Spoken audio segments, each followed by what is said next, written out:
Hi, everyone. Welcome to the Brooklyn Technical High School Virtual College Fair. Thank you so much for joining us. We are really excited you are here.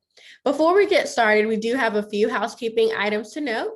First, if you have any questions at all, feel free to use the Q&A button to type in your questions to the presenters at any time. They are here, ready and available to answer your questions. Your camera and microphone are off. You are muted and your video is off. The panelists can't see or hear you. There are more sessions happening. This is one of many college presentations being offered, so feel free to sign up at the same place where you signed up for this one. And lastly, all sessions are being recorded and will be available a week from today at strivescan.com/Brooklyn Tech. We are currently in session C1, where my mouse is circling at the moment. And this is also the same order of presentations. So without further ado, I'll get out of the way and let's kick it off with our first representative from Goucher College. Perfect. I'm just going to share my screen.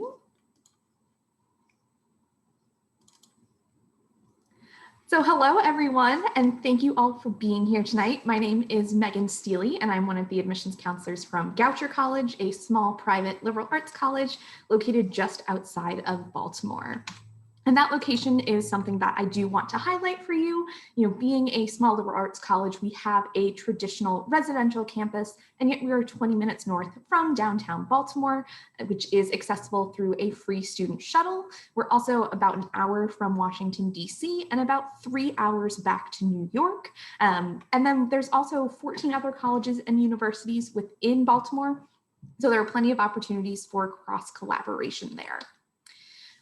Going kind of down by the numbers, we have about 1,300 undergraduate students and about 700 graduate students, primarily through online programs. So we are a smaller school. Our average class size is about 15 students, and we have an 11-to-1 student-faculty ratio. So you absolutely get to know your professors and fellow classmates, and most of our classes are discussion-based. For a school of our size, our student body is diverse in a lot of different ways. So we have students coming from about 45 states and almost 50 different countries. About 40% of our students are students of color. About 40% are members of the LGBTQ community. About 30% are first generation students, and about 30% are student athletes. So there's definitely not a cookie cutter Goucher student.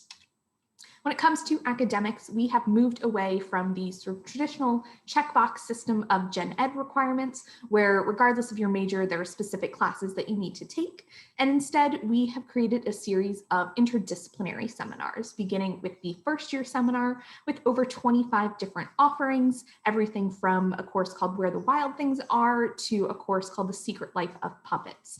This course will teach you critical thinking skills, complex problem solving skills, you're working on your discussion skills, and sort of relearning to love a certain topic.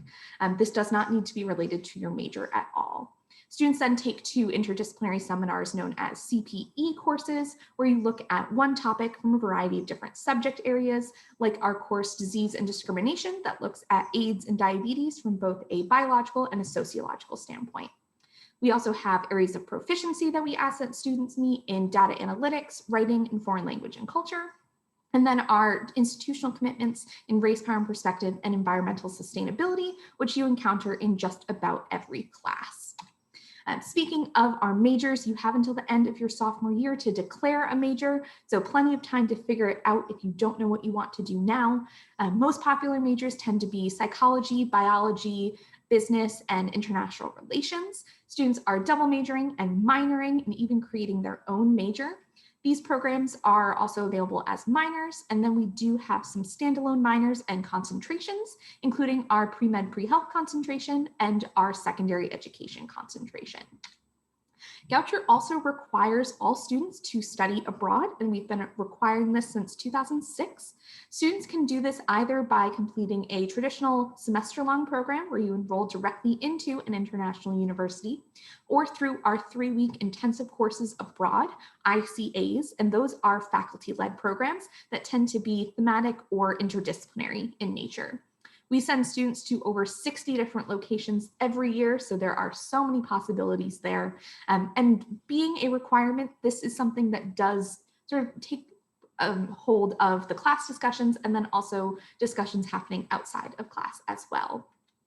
And speaking of life outside the classroom, Goucher is a residential campus. Housing is guaranteed all 4 years, and 98% of our students live on campus all 4 years, so it definitely is a big part of the Goucher experience.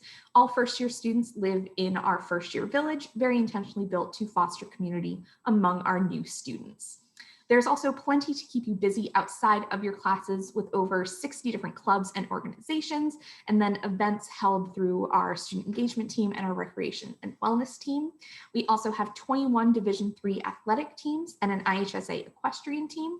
And then our Center for Race, Equity, and Identity, CRE, is a fantastic resource for students from marginalized communities through pre-orientation programs and events happening throughout the year, but it's also a learning space for all of our students.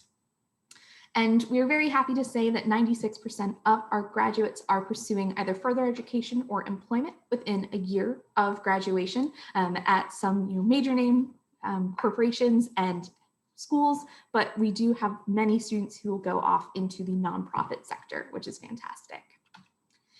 When it comes to applying, there are 2 ways that you can do this, either through the common application. We are test optional and have been test optional since 2006. We have no application fee. And then we also have our Goucher video application if you want to go a bit of a different route there.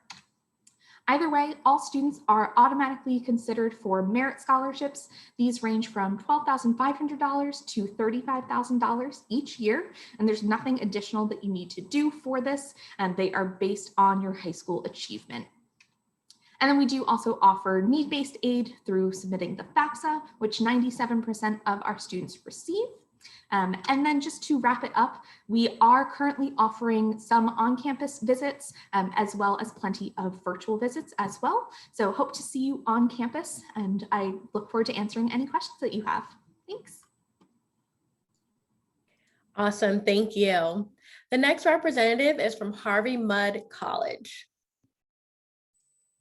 Hey everyone, good evening. I'm Raisa Diamante. I'm the Director of Enrollment Strategies and Operations at Harvey Mudd College. For folks who are not familiar with Harvey Mudd is a STEM-focused liberal arts college located in Claremont, California, which is near Los Angeles. It's about 30 miles east of downtown LA. So I think we're the furthest west in this grouping today. Harvey Mudd itself, as I mentioned, is in Claremont. Claremont has a consortium of colleges.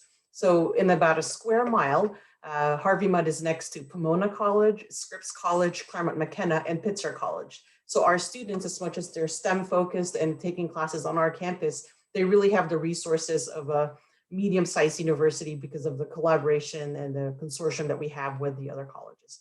Harvey Mudd specifically, we're about 900 students. We're fully undergraduate. And we are 98% residential, and that's on purpose. We want our students to have as many opportunities as possible, so that's really what we're concentrating on. Harvey Mudd itself is about 50-50 in terms of folks who identify as men or as women.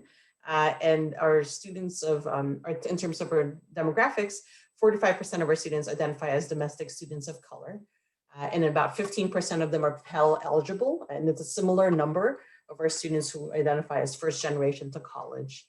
I say all of this because in light of our mission statement, which you see above me in the blue there, we talk about wanting our students to, wanting to educate students who will become engineers, mathematicians, and scientists. Makes sense for a STEM-focused school. But we also want them to be well-versed, not just in these areas, but also in the humanities, social science, and arts, so they can really assume leadership in their fields and really solve problems with a clear understanding of how their work will one day impact society. So having a representative student body is quite important to us, and representation not just in terms of men and women and race and ethnicity, but certainly where you come from in the world, your life experiences. So we very much welcome that. In terms of academics at Harvey Mudd, we think of it as the best of both worlds in terms of your traditional liberal arts college experience. Something that we think about is that we we have that small intimate space, but we also have the resources again of a much larger university, like a research university, because again of that Claremont College Consortium. In fact, 100% of our students do research on our campus. Many students actually earn a patent through our clinic program, which is the opportunity to work with industry sponsors on a project. So that we get sponsored by companies like Google and Microsoft, and also community-based organizations will do things with the LA Regional Food Bank. So we did a lot of operations work with them in terms of delivery of food and rationing of food, especially in these times. So that's the kind of work that our students are doing day to day. We start our students' education start with a really broad STEM foundation through our 3-semester core curriculum. The idea behind it is that regardless of what major you'll become in STEM, you'll have exposure to all of our 10 majors. We think this is really great for folks who are, who are not that familiar with a major like mathematical and computational bio. It's certainly not, or maybe they don't know what area of engineering they might want to fall into. I know at Brooklyn Tech, it's a bit different in that you all have your majors already, so it's a different high school experience. But maybe you want to try something out that you hadn't had a chance to try at Brooklyn Tech. So this core curriculum, it's really nice that it's, again, it's a broader foundation within STEM. Your first semester, it's in a no credit system, which is really nice because you're not competing for grades with your peers. You're really trying to learn how to learn. Also keep in mind that 30% of your courses will actually be in the humanities, social science, and arts. So I mentioned that relationship with the other Claremont colleges, so you're able to take classes there and of course on campus as well. We actually expect you to have one minor or a concentration that's not in STEM, and that's on purpose. Again, we want you to be broader. We want you to understand how your work will one day impact society. We really emphasize writing in our curriculum. It's a very much a liberal arts skill set, and we believe in that. Going back to the 5 colleges, the Claremont colleges themselves, there are 2 graduate universities that we don't necessarily interact with all that much, but given again that we are undergraduate focused, but you have access to their courses if need be. In general, there's about 2,000 courses all over Claremont in a given year, and there's about 6,000 undergraduate students. So in many ways, the odds are in your favor. So being able to take classes at the other campuses, eating at other dining halls, resources and activities that you, again, would expect from a medium-sized university, you would have, even though we're a campus of 900 at Harvey Mudd. Our community itself, it's guided by an honor code. It means, privileges like take-home tests are the norm, 24-hour access to facilities, but really it means that students watch out for one another. It's a very collaborative and caring community. There's this no person left behind attitude. In fact, the unwritten rule on campus is that any table or any study group, the max limit for it is n+1, meaning any number plus 1. That's how many people can fit in that study group or that the dining room table.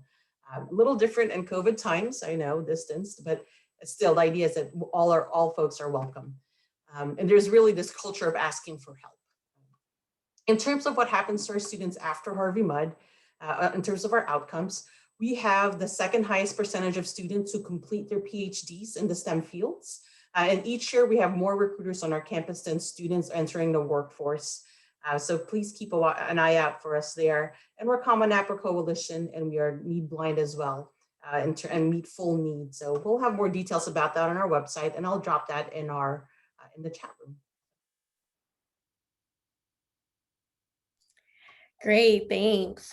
Just a friendly reminder that if you have any questions at all, to feel free to submit those through the Q&A. Our representatives are here and available to answer any questions you have. And if you have a specific question, to also note the school name. The next representative is from the University of Massachusetts, Amherst. Thanks, Catherine, and thanks everyone for coming. And speaking of that great Q&A, actually, I'm really lucky to be here from UMass with a UMass student behind the scenes, here to kind of answer any questions you might have about being a current student at UMass. Her name's Julia. She's awesome. Thank you, Julia, for being here. She studies engineering here at UMass, so just know that she is back there for anyone who might want to ask anything. And I am always really excited when I get to be here with, different colleges like we get to in this setting, and especially because it allows us to bounce from kind of like one side of the country to the other, West Coast back to the East Coast. And I love the consortium that you just heard about, the Claremont colleges. And there's another consortium that I love in the country, my second favorite, or maybe tied for first, which is our little consortium that we're a part of, the 5-college consortium of Amherst, Mass, that is UMass and Smith College and Amherst College and Hampshire and Mount Holyoke. And so if you haven't come up to the Amherst area of Western Massachusetts, it's about 3 to 4 hours north, depending on if you take a car or public transportation. I used to live in Brooklyn as well. And depending on what time I would leave, it would take different amounts of time.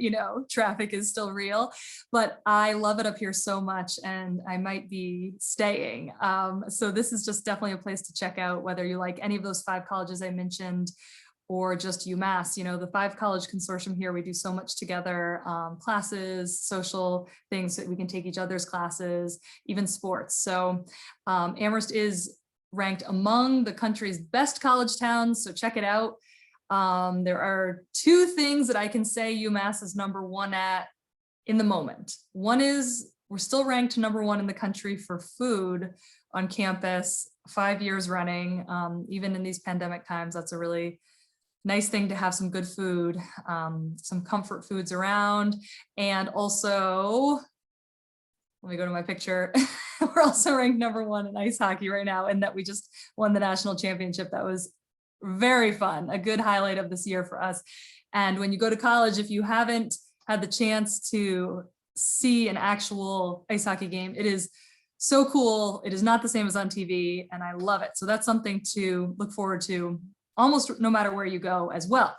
So in terms of UMass being a big university, having a lot to offer academically, we do break ourselves into these 10 smaller colleges for a smaller academic feel for you, but also almost any of the majors that you might want. We hope there's something for everyone here. You can also create your own major, of course, but some of the ones that you might know, like Julia's program, the College of Engineering, our Eisenberg School of Management, our business school is very well known, but all of these are great, and we definitely want you to consider them. We think, as I know we'll all say, that we think financial fit is a really important part of the colleges you put on your college list. And if you're looking at state schools, some SUNYs maybe, and some state schools out of state, you'll see these price tags that, very few people are paying the full price tag, but we like to tell you what the full cost of attendance is. And we like to tell you that even though you don't get the in-state rate at UMass, being from New York, you'll get most likely merit money, and that most of our out-of-state students are getting merit scholarship. That you get for all 4 years. And so that helps even out the cost a little bit as well. And let's see, we want you to be able to stay in touch with us. We want you to stay able to potentially visit us this summer. We're planning to be open for some safe and small tours if you're interested in that. And actually, I think Julia's might be even giving some of those tours. So we hope to welcome you to campus whenever is convenient for you. So I think that, and I should say really quick too, for anyone planning to apply, I know it's good to know we are still test optional, yes, as so many places will be, and you apply using the Common App. And if you have any questions, I will definitely put my email in the chat as well. And I guess I can kick it back to Catherine anytime. Great, thank you. Very helpful information. We appreciate it. Our next representative is from Union College.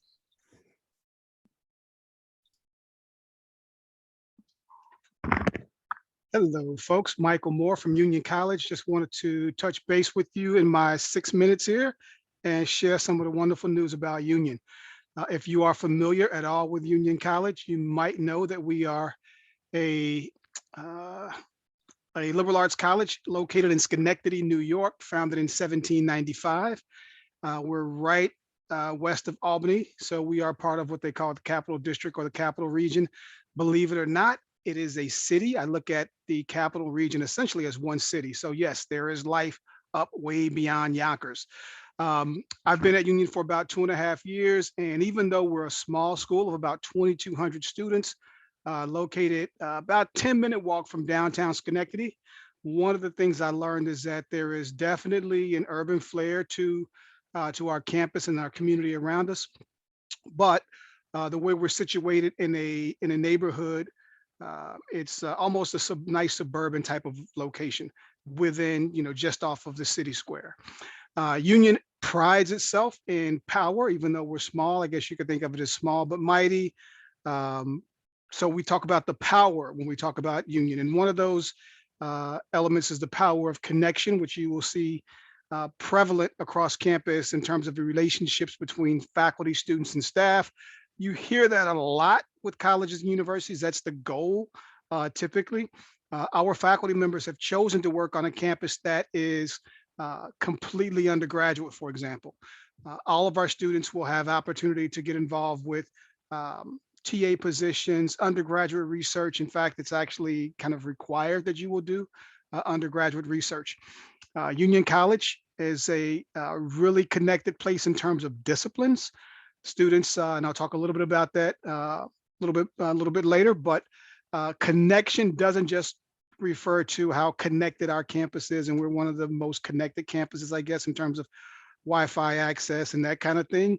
But we're also connected to industry. We're also connected to lots of opportunity for students to do study abroad. There are about 40 different programs that we have that are affiliated with Union College. So connection is a big part of what we talk about at Union College. Integration, as I mentioned, connection to different disciplines. We talk about overlapping your academic interest. Even though you are at Brooklyn Tech, we don't make any assumptions that you are just interested in math and science. Obviously, that's a part of your interest. That's a part of who you are. You're perhaps even passionate about it. So students on our campus can study engineering and computer science and math and physics and astrophysics and astronomy, while also studying the classics or dance or music or any number of disciplines that may not be traditionally in line with what folks think of as cut out for a STEM major or a STEM student. We also talk about integrating your experience, integrating your friend circle, your cultural experiences. If you come to Union College and don't leave with a sense of connectedness to really the global community, you're probably cheating yourself, or you slept for 4 years straight. Our students value the perspective that's brought to our campus by our very diverse program, very diverse student body. We have students from literally all over the world. Domestically, we have about 22% of our students that identify as domestic students of color. So diversity, equity, inclusion, especially over the past year, 2, 3, 6 years that we've had certain challenges in this country, Union College has maintained kind of a leadership role in making sure that our students are prepared to lead with wisdom, empathy, and courage. So that's kind of a catchphrase or theme of our campus. We also talk a lot about the power of immersion. And what does immersion mean? So if we talk about integrating your academic programs and being able to study what you want and pair it with other programs, other disciplines, immersion might reflect how deep of a dive you take into those different courses, into those different platforms, different experiences. And we expect students to completely immerse themselves in the experience. There is no limitation to how often you can get involved with research, how many projects, whether it's original or if you're joining on with a faculty member or a group of other students. Students can do multiple study abroad experiences. I think most of us who represent colleges are hoping upon hope, praying upon prayer that that'll return soon enough that we can get back to giving students those opportunities. But even if you don't study abroad, we have some really cool domestic programs that students take advantage of and studying away from campus. Basically, we feel like your classroom should not be limited to just our 100-acre campus. We like to talk a lot about the power of inclusion. Every student, every faculty member, every administrator is a member of one of our 7 Minerva houses. And these are houses not necessarily that will accommodate you for residential life, but they provide a platform for you to run programming through and to connect with your peers. We talk about coming together through wisdom, becoming brothers and sisters through wisdom, and the Minerva houses prepare that platform for us to do so. And it's an every student model, and we prepare students to do big things tomorrow and even 15, 20, and 50 years into the future. We operate on the common application as well as the coalition application. We meet 100% of demonstrated need, as well as have some really aggressive merit awards available to students as well. So when you decide to apply, you have options of early action, early decision. We also have a second round of early decision. So I look forward to hearing from you in the future. We're a 3-hour train ride from New York City, about a 3.5 drive from Brooklyn. Thank you for your time and have a wonderful evening. Very helpful. Thank you. Just another friendly reminder that if you have any questions at all, to feel free to submit your questions through the Q&A. Any questions at all about the college application process or even about a specific school, we encourage you to note the school name in your question within the Q&A. Our last representative, but certainly not least, is from Virginia Commonwealth University.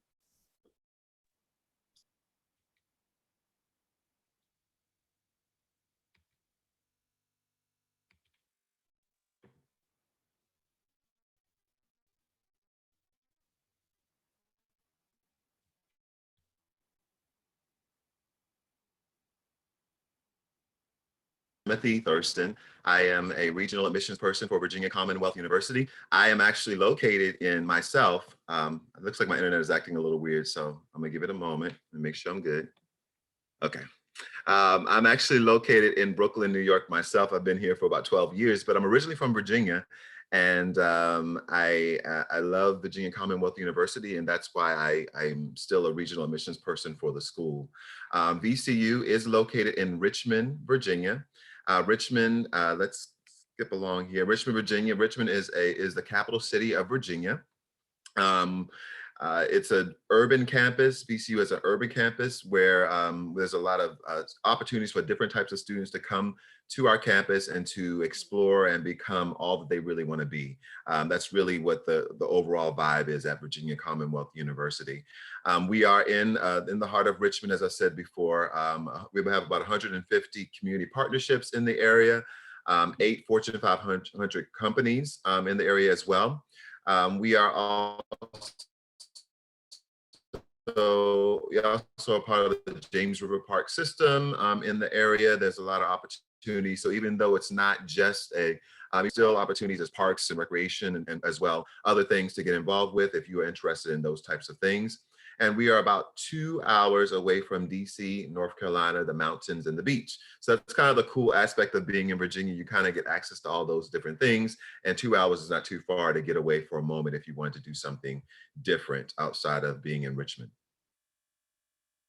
At VCU, like I said before, diversity is a big part of our school, and we are not a smaller institution. We're a little bit larger, but not students altogether at VCU at this time. The average class size is about 28 students in a class, though. So even though we're a little bit larger, doesn't our class sizes are a little bit probably similar to what a lot of students are experiencing right now. 18:1 is the student faculty ratio, 18 students to every 1 faculty member. We do have larger class sizes. I want to backtrack though. We do have larger class sizes as well. So you may experience a larger lecture that could be anywhere from 75 to 300 students in a class, but the majority of your classes will be 28 students or less. And once you get into your major, further into your major, the classes will probably be a lot smaller than that. It just depends upon what your major is really.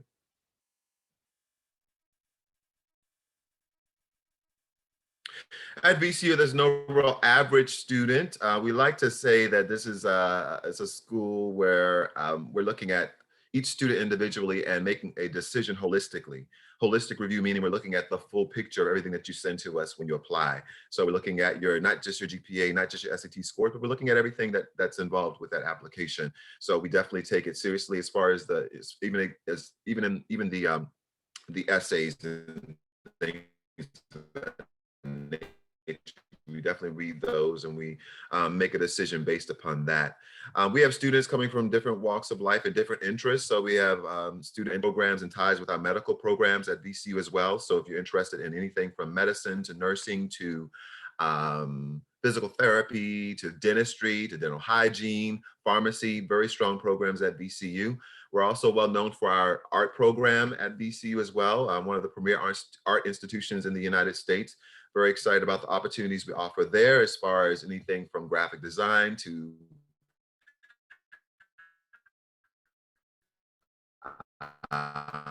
animation to fashion design to dance to theater and to music. So those are all things I'm very passionate about, or art is a big thing as well.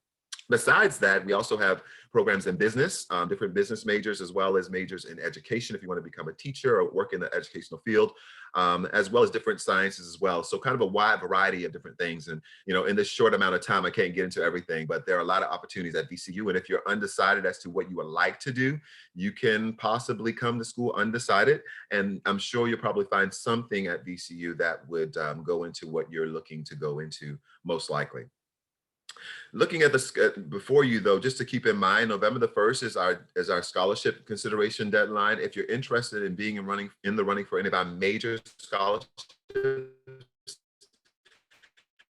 that's the provost, the dean, and the presidential scholarships. Those are the scholarships to VCU by November the 1st. And you only need to apply through the Common App completely by November the 1st, and you'll automatically be in the running for those scholarships.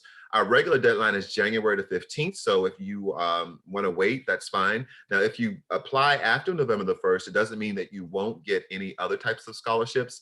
There are other scholarships as well. And just so you know, for a lot of the students who are here right now, being that you're in Brooklyn, you will be considered an out-of-state student.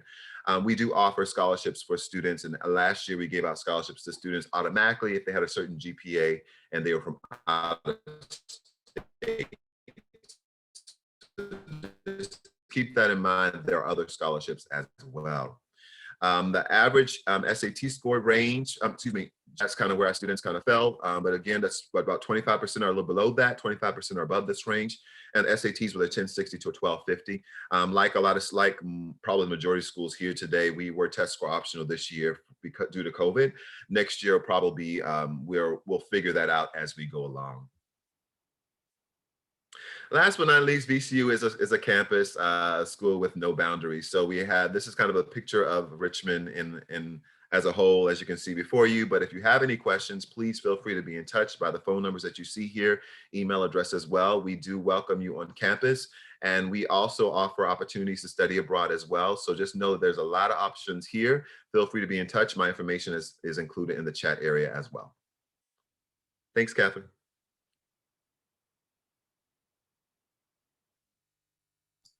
Thank you. All great information shared by all our representatives, and we greatly appreciate it. We do have some time left, so we're at this time going to pivot into our Q&A portion of the session. I invite all our representatives to turn on their video, to get ready to unmute themselves, and we'll get started with our first question here, which is, what advice would you give someone going through the college search process? Again, what advice would you give someone going through the college search process? We'll go ahead and get started in the same order in which you all presented in. Hi again, everyone. So my biggest piece of advice is to make sure that you are having a say and are in control of the schools that you are looking at. Take advice from your friends and family, but don't go or look at the schools that they want you to. This is the place that you will be ending up. I'd probably just add to that in that same area, that same vein, like you still have your junior year, your senior year to look ahead to. So make sure that you enjoy those moments as well. The senior year is not your year to look for colleges. It's your year for high school. It's not necessarily just for the college search process. So live in the moment.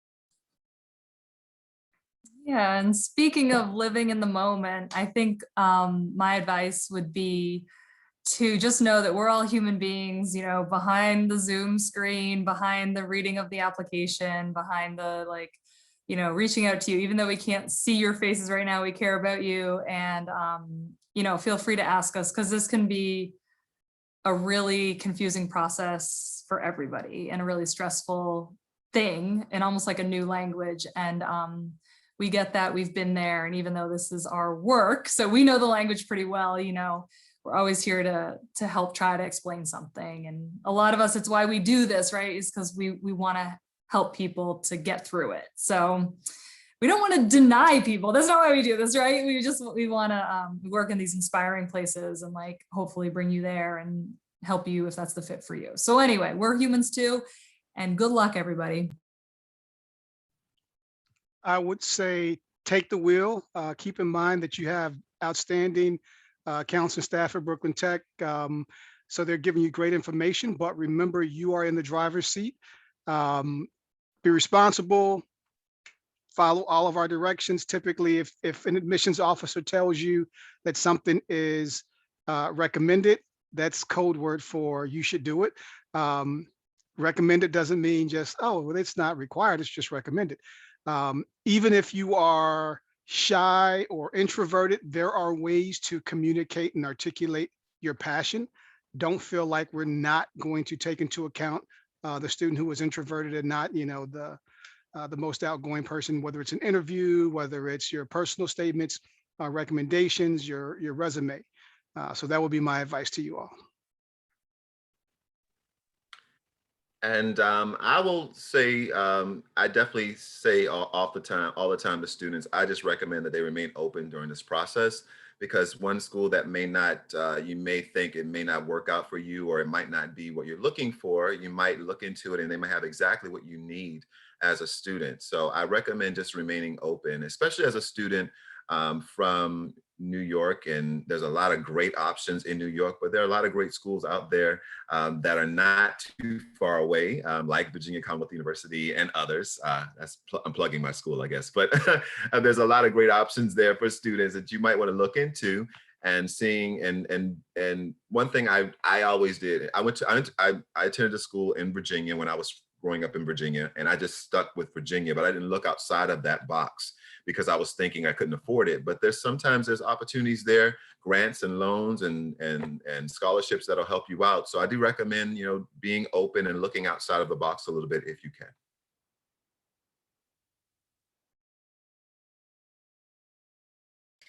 All great advice. Thank you so much. It's always great to hear directly from those who work at the respective institutions to offer suggestions or even advice. So thank you.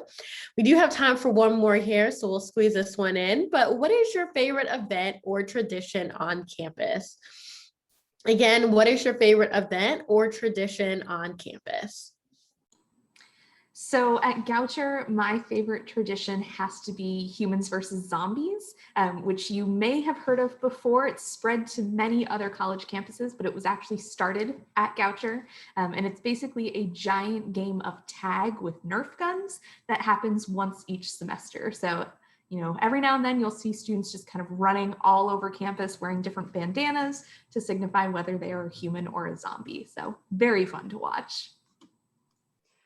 Definitely have been in the crossfire for those games in the Claremont colleges. So yeah, you got to watch out. There's sock bombs, and they've been told to use clean socks for those. And it's like a beanbag. It's not going to hurt you.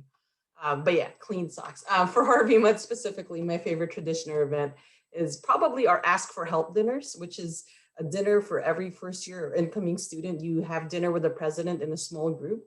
And that's an incredible privilege to be able to have that conversation, and just really not just with her, but the other folks the other staff members or faculty who join in there, and just kind of learning about their pathway, not just in STEM, but through life. It's an incredible resource, and it's nice to, again, put that to humanize all of us beyond the Zoom screens that we're all currently stuck in right now. Okay, you just got me hungry, and I can't help but do this because actually, I don't know, Julia behind the scenes might agree or not with this, but I think most people at UMass would say that their favorite tradition on campus is related to food, which is every Halloween, there's this big fancy dinner that anyone who wants gets a steak and a lobster.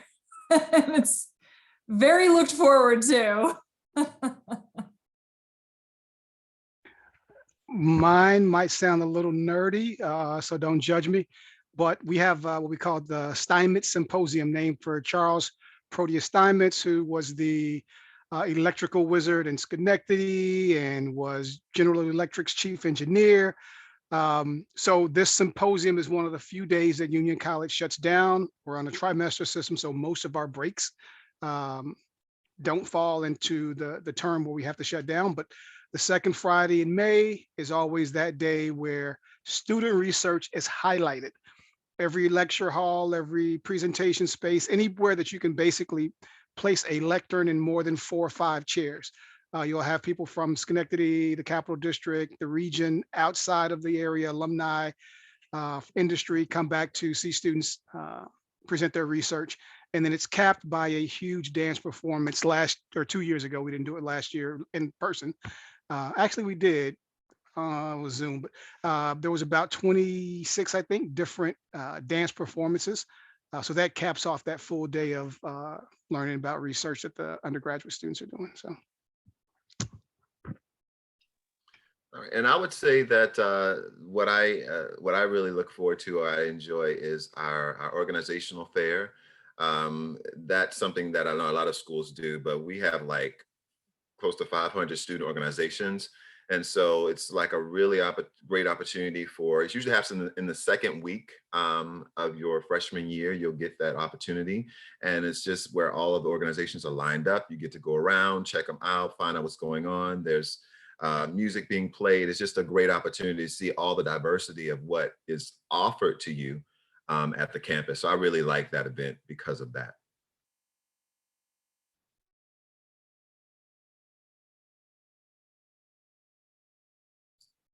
Awesome, thank you. I always like to say that hearing all the different traditions on campus is always my favorite part, because that's truly where you get to see like what the heart of the campus is like. So, and the different events and things like that. So thank you to our representatives for being here. Thank you all for sharing. Again, we greatly appreciate it. And thank you to each of you for joining us. We have now reached the conclusion of this session. As we close, there'll be a very quick 4-question survey that will appear on your browser. If you don't mind taking a moment to fill that out for us, your feedback is always really helpful for us. It allows us to think about ways to be better. There are more sessions happening, so feel free to sign up for more sessions at the same place where you registered for this one. This is one of many college presentations being offered. And lastly, all sessions are being recorded and will be available at strivescan.com/Brooklyn Tech. Again, thank you all and have a great night.